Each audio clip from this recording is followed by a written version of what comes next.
Colour सायकोलॉजीनुसार बघितलं तर तुम्ही घातलेले कपडे ही तुमची काही भावना आणि काही प्रमाणात तुमचे विचार दर्शवत असतात. कोणत्या रंगाच्या कपड्यामुळे लोकांवर तुम्ही काय प्रभाव टाकता याबद्दल मी तुम्हाला आज सांगणार आहे. लाल रंग. लाल रंगाचे कपडे घातल्यास तुमच्यातला आत्मविश्वास आणि तुम्ही स्वतःला पॉवरफुल समजू लागतात. पिवळा रंग.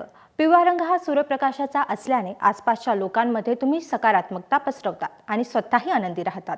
पांढरा रंग.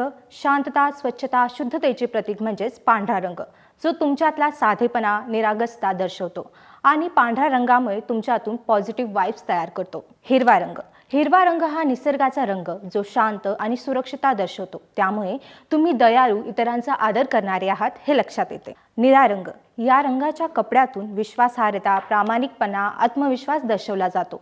त्यामुळे कॉर्पोरेटमध्ये निळ्या रंगाचे ब्लेझर यूज केले जातात. काळा रंग. या कपड्यातून तुम्ही पॉवर, बोल्ड दिसतात. काळ्या रंगाचे कपडे घातल्याने तुमच्यातला आत्मविश्वास वाढतो